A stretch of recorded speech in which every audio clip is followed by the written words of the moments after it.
gudoomiyaha amniga ee deegaanka Jasiiro maanta waxaan soo booqanay dalxiiskii degmada Jasiiro oo booqasho noogu yimid wasiirka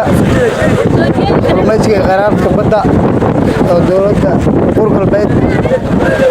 deegaanka inuu amni yahay amni ka jiro oo dalxiiska caadi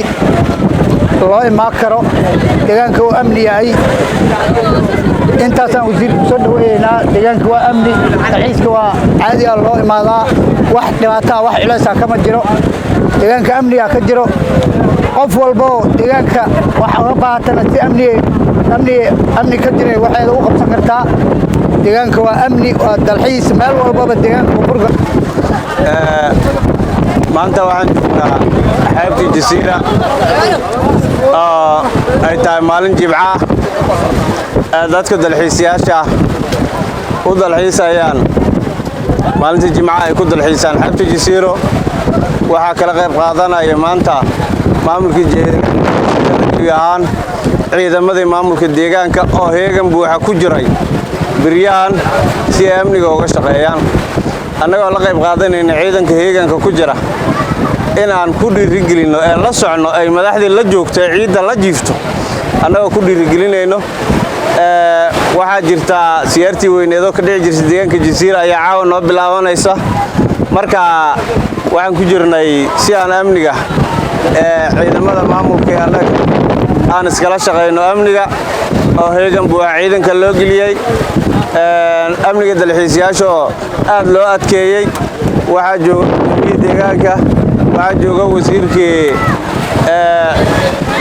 kalluumaysiga kheyraadka badda dowladgoboleedka Koonfur Galbeed oo maanta kormeer ugu yimid xaaladaha ka jira deegaankan waxaan u maleynayaa maanta inay farxad u tahay dadka dalxiisayaasha maamulkii deegaankii oo la jooga heer dowlad goboleed oo la jooga ciidamadii deegaankii oo la jooga lana qaybsanaya wax kasta oo dhibaato maxaa hayta waa joogi doonaa meel uma socno ciidamadan heegan ay ku jiraan dhinacan idinka xagaysan oo idinka jiraan ha ka baqinina meel kasta idinka jiraan waana hawshaasu waa howlan bulshada loo qabanayo waxaan leenahay qof kasta haddii ay tahay dalxiisayaal iyo hadday tahay dadka goobaha dalxiiska maalgashanaya inaan soo dhaweyno ay muxuu ahayta gacmo furnaan ku soo dhaweyno waxaan idin leenahay dhalinyaro waxaan idin leenahay idinkana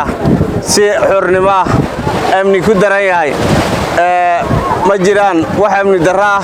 ku kalsoonaada ciidamadii deegaanka iyo maamulkooda isla socda ku kalsoonaada inaad deegaankiinni joogtiin oo dalkiinna hooyo aad joogtiin oo ku damaashaadaysiin ku kalsoonaada halla cabsanina moobeeladiina gacnaha ku qaata annaga ballan qaadayno wax cabsiya ka qabsanina maxaa hayto waxaan u taagannahay habeen maalin annaga iyo ciidanka maamulkaba waa idinka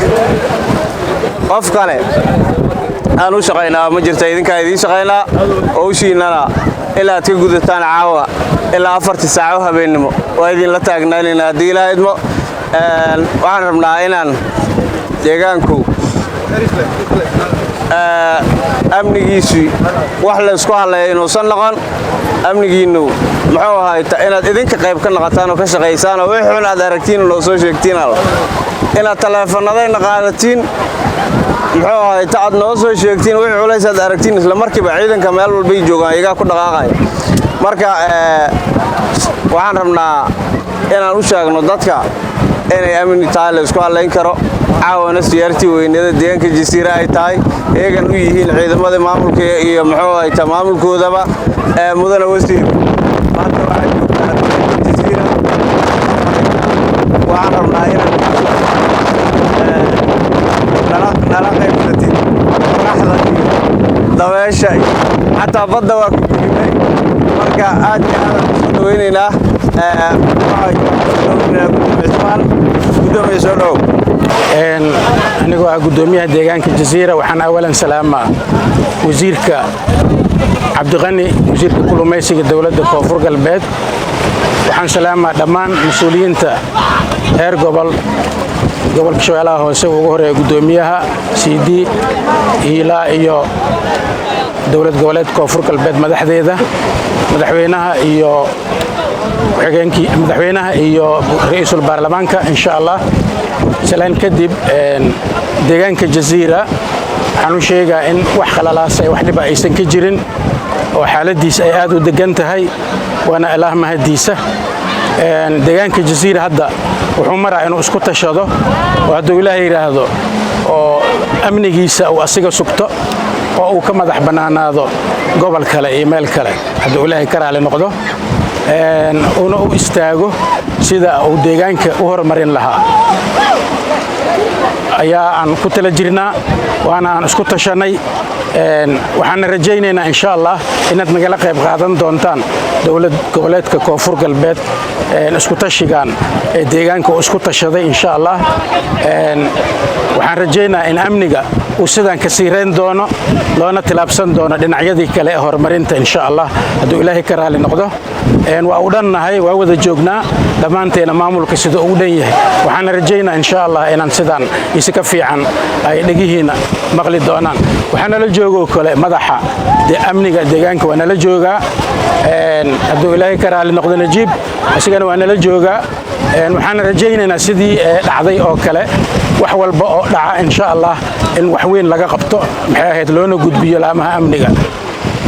waxaan baaq u dirayaa ganacsatada Soomaaliyeed meel kasta ay joogaan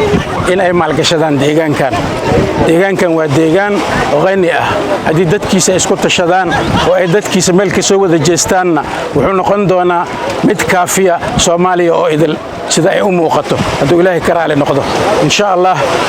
waxaan rajaynayaa intaan in ka badan isfahama inuu dhici doono salaamu calaykum waraxmatullaahi wabarakaatuh waxaan haddana ku soo dhaweynaa gudoomiyaha amniga siyaasadda Maxamed Shubaale gudoomiyaha maamulka maaliyadda Hussein Jilcow taliyaha ciidanka deegaanka Najiib iyo ka soo qaybgalayaasha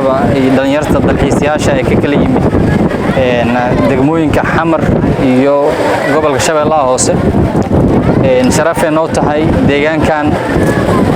inay yimaadaan uu yahay mid ka mid ah deegaanada ugu dalxiiska badan guud ahaan dalka runtii wuxuuna ku sii ahaa karaa ammaankiisa ciidanka deegaanka runtii waa u mahadcelinaynaa inay muxuu ahaa ilaaliyaan guud ahaan badqabka dadka dalxiisayaasha ka kala yimid gobolada Shabeellaha Hoose iyo Xamar markasto oo muxuu ahaa amniga deegaanka la sugo waxa dhiiranaya dadka hantida leh ee maalgastayaasha waxa imaanaya dalxiisayaal dabcan dalxiisayaashan mid ku yar waxa laga yaabaa nuzool inuu maalgeliyay oo hooyo deegaankan degan oo sambuus ugu gatay ama cabitaan ugu gatay baabuur deegaankan la geliyo soo raaceen marka hanti badan ay waxay geliyaan deegaankan geliyaan marka waxa laga rabaa dadka degan oo maamulku ugu horeeyo inay muxuu ahaa ilaaliyaan badqabka dalxiisayaashan muhiim u yahay dhaqaalaha kobca dhaqaalaha aad muhiim u yahay maamulka runtii gudoomiye Cusmaan hogaaminayaan waxaan ugu mahadcelinaynaa dadaaladii amniga ahaa oo ay bariyahan dhan wadeen sidii loo magacaabay dabcan isku tashigu waxa ugu muhiimsan waaye deegaankan dad badan waxay u maleey jireen inuu hoos yimaado Xamar oo ka tirsan yahay xaafad ama degmo ka tirsan Xamar inay tahay sababta ugu badan waxay ahayd in ciidamada booliiska Xamar ay joogeen waan ugu mahadcelinaynaa dabcan dawladdu waxyaabaha inta ugu soo laalaabatay ama aniga inteeda badan ugu soo laalaabtay waxa waa in deegaankan aan muujino muxuu ahay in deegaan Koonfur Galbeed yahay amnigiisa iyo nabadiisana sidii aan ugu shaqayn lahayn aan waqti badan gelino waan ugu mahadcelinaynaa si guud shaqada wanaagsan ka wadaan dabcan saakay waxaan u nimid siyaartii culimada inta ku duugan ayuu sanadlaha ahayd inaan ka qayb galno sharaf ay noo tahay nimaatinka deegaankeena waxaana aad noo farxad gelinaya howlaha wanaagsan ee maamulka iyo ciidamadooda u sameeyeen oo amnigu ugu horeeyo waxaana ku sii dhiirigelinaynaa inay amnigaas la sii xoojiyo ciidamadana dabcan ka shaqeynaya amniga dadku marka laga soo tago in dhibaato loo geysto waxaan ka codsanaynaa in aan la handadin dabcan dadka dalxiisayaasha laftooda waxaa ku jiri kara dad qaswadayaal ah ayaga laftigooda in loo macaamilo si waafaqsan sharciga oo aan la jirdirin oo la geeyo xarumaha booliiska in la geeyo laakiin guud ahaan laga shaqeeyo amniga aad iyo aad u mahadsantihiin sida wanaagsan oo muxuu ahaa oo aad ugu qayb qaadateen deegaankan amnigiisa annagoo ciidan badan wadan aan imaanay taasna waxay nagu dhiirigelinaysaa inaan keenno madaxweynihii iyo wasiiradii kaleba ilaa idinkiisna waa keeni doonaa markastana waxaan dabcan ciidanku inay ka sii shaqeeyaan amniga wax kastoo amniga dhibaato ku ahna in laga muxuu ahaa cid kastoo amniga dhibaato ku ah in laga celiyo deegaankan waa deegaan ka caagan kooxda nabadiidka ee shabaab waana mahad ballaaran oo Allah subxaanahu wa ta'ala u sugnaatay ka sokowna ciidankii ama deegaanka joogayna muxuu ahaa mahad ballaaran ku leeyihiin markastana waxaan ku dhiirigelinaynaa mujtamaca laftigooda imaanaya si baladku una nooga halaabin fisqiga in la dagaalamo ciidanka ammaanka laftigooda dabcan waa meel dalxiis laakiin haddii la ogolaado inay muxuu ahaa macaasi lagu sameeyo amniga quruxda badan ku jiran kuma joogeen marka dadka macsida la yimaado in la qabto oo muxuu ahaa laga reebo macsida aana loo ogolaanin gabdha qaaqaawan ee badan galaan أنا لو أقولان ويلي كبر أجنبي كلا أو عن محرم نسكو هين إن جيكو استابتان إنه وحيابها منكرات كأولاه النجار يبين لقي عليه أرنت صحي كل رجلين يسا محوا ديجان كإنه أمني هذا لكن هذا أنا مع سيد الله قبنين أو جماعة لقي قبنين وحيمانا يأمن الدر وحيمانا يدباتو فخرنا وإيمانا marka si muxuu ganacsigeena u bulaalo oo muxuu amnigeena noogu waaro waxaan noqoto meel muxuu Allah lagu caabudo dhalinyartu waa sax in muxuu ay soo dalxiisaan laakiin waxyaabaha munkaraadka inay iska dhaafaan oo ayagana ku burinayna ciidanka ammaankan waxaan faraynaa inay reebaan oo muxuu ka celiyaan dadka muxuu sameynaa waxyaabaha uu Ilaahay subxaanahu wa ta'ala naga reebay aad iyo aad u mahadsantiin salaamu calaykum waraxmatullaahi wabarakaatuh abka Dahab Plus iyo casriyeynta adeegyada shirkadda Dahab Shell Dahab Plus oo kuu fududeynaya isla markaasina kuu koobaya dhammaan baahiyaha adeeg ee eDahab Dahabbay iyo adeegyada shirkadda Somtel markasta iyo mar kastaba ku isticmaal applicationka Dahab Plus